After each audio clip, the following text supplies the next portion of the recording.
There are also 435 elections across the country that will determine control of the U.S. House of Representatives. Republicans are hoping to expand their narrow majority. The lawmaker in charge of that effort is North Carolina Republican Congressman Richard Hudson, the chair of the National Republican Congressional Committee, who joins us now. Thanks for being with us. Great to be with you, Jeff. So looking at the math, Democrats need to flip 4 seats to win back control of the House. Where do Republicans see opportunities to expand the map? Well, you have to start by pointing out that it's a very small map. There are 435 members of Congress, but there are only 35 who won their seat with 5% or less. So there are very few seats up for grabs when you look at the total map. So of those 35, it's been said there's probably about 22, 11 on each side that are really up for grabs. So I mean, when you look at what's the battlefield, where are we actually out there trying to pick up seats? What are the seats we've got to hold? There are very few.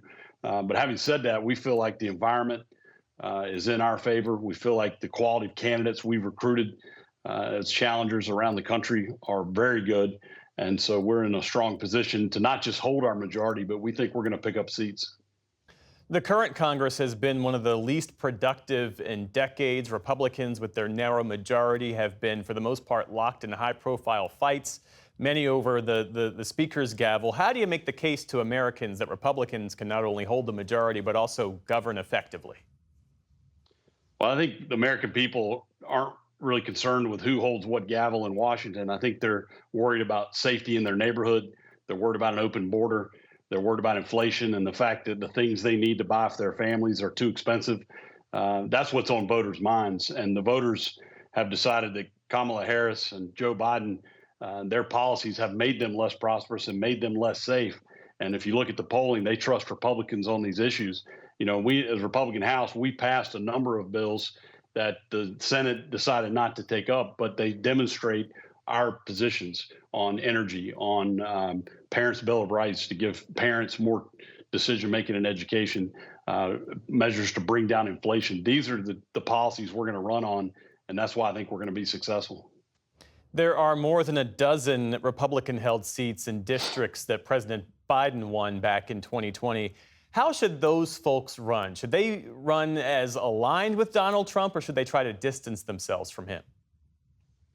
Well, I think Donald Trump is going to be an asset for all of our candidates. I think Donald Trump is going to win this election. But, you know, the issues that we're running on are the issues that the voters care most about. As I mentioned, inflation, open border, crime in their neighborhoods, fentanyl. And on these issues, Republicans have solutions. And the policies of the Biden-Harris administration have been wrong, and they've put the country on the wrong track. And so we're running on the issues. And it just so happens the voters trust us on those issues. A question about the money and the resources. Democrats say they've seen a surge of money for Democrats in recent weeks, both for the Harris campaign and the Democratic Congressional Campaign Committee. Do Republicans have the money they need right now to be competitive heading into November? We do.